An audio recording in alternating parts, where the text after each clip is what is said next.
रचना आज बहुत खुश थी क्योंकि उसके पति रविंद्र से आज उसने बड़े दिनों के बाद एक बात मनवा ली थी।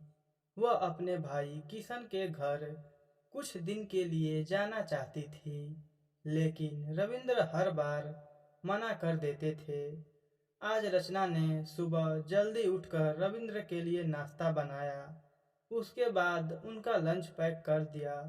ऑफिस जाने से पहले रविंद्र ने रचना से बात की।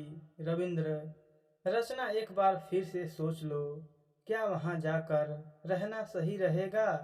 रचना, आप भी पुरानी बात लेकर बैठ गए। उसके लिए भैया ने माफी मांग तो ली थी, अब वो इतने प्यार से बुला रहे हैं, तो हमें भी सब कुछ भुलाकर आगे बढ़ना चाहिए। रविंद्र, ठीक है, जैसी तुम्हारी मर्जी, लेकिन मैं वो सब नहीं भूल सकता। रचना, ठीक है, इस बार जाने दीजिए। यदि मुझे वहाँ अच्छा नहीं लगा तो वे अपने रास्ते, मैं अपने रास्ते। रविंद्र ऑफिस के लिए निकल जाते हैं। रचना अपने कपड़े पैक करके टैक्सी का इंतजार करने लगती है। रचना अपने भाई किशन के घर पहुंच जाती है। वहां पहुंचते ही उसने रविंद्र को फोन पर सकुशल पहुंचने की सूचना दी। रचना का भाई किशन, उसकी पत्नी राधा, उनका बेटा प्रतीक, तीनों ने रचना का स्वागत किया। किशन, दीदी कब से आपको फोन कर रहा था। आपने भी कितना समय लगा दिया आने में। क्या आपने अभी तक मुझे माफ नहीं किया? रचना, नहीं भाई, बस घर का काम ही खत्म नहीं होता।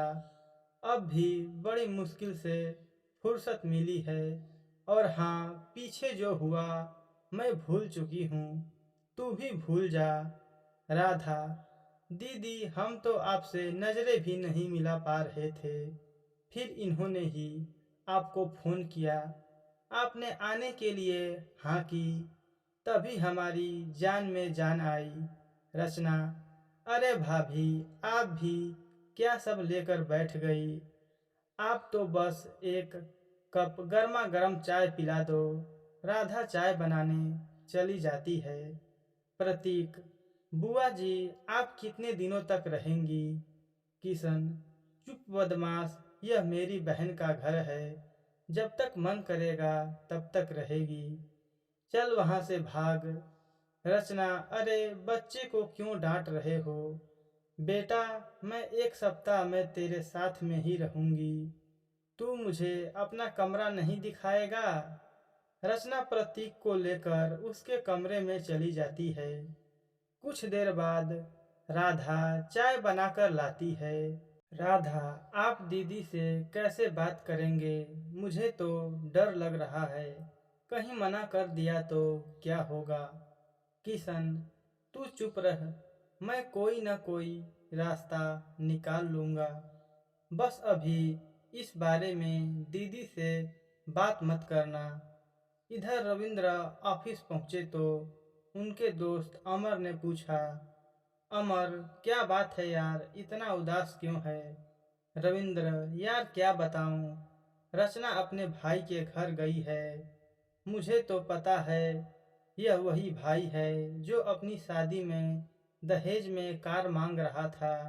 मैंने इसे समझाया तो इसने कहा मेरी हैसियत और तुम्हारी हैसियत में कितना फर्क है, यह कार मेरी हैसियत के आगे कुछ भी नहीं है, तुम मुझे मत समझाओ।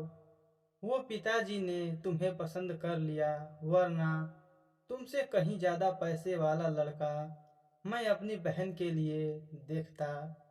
सभी मेहमानों के सामने उसने मेरी बेइज्जती की। मैं और रचना उसी समय शादी में से वापस आ गए। आज 3 साल बाद वह कई दिन रचना को फोन कर माफी मांग रहा था। रचना ने उसे माफ भी कर दिया। अमर, कोई बात नहीं, तू चिंता मत कर। शायद उसे अपनी गलती का एहसास हो गया होगा। रविंद्र, नहीं यार, यह जरूर उसकी कोई चाल होगी। बिना मतलब वह किसी से बात भी नहीं करता। इधर अगले दिन किशन ने रचना से बात की। किशन, दीदी, मेरे व्यापार में बहुत घाटा चल रहा है, इसलिए हम वो पुराना पुश्तैनी मकान बेचना चाह रहे हैं। आप बस इन पेपर पर साइन कर दीजिए। रचना, लेकिन वहाँ तो माँ रहती है। किशन, वो माँ तो वृद्धाश्रम चली गई। रचना, क्या तूने माँ को वृद्धाश्रम भेज दिया? किशन, हाँ, यह मकान मैं अपनी पत्नी के नाम करना चाहता हूँ। आप बस इन पेपर पर साइन कर दीजिए। रचना, नहीं, यह नहीं हो सकता। तुझे वृद्धा आश्रम से माँ को घर लाना होगा। उनके मरने के बाद ही यह मकान बिक सकेगा। किशन, मैं इतने दिनों से तेरी खुशामद कर रहा हूँ ताकि तू अपना हिस्सा छोड़ दे, और तू नखरे दिखा रही है।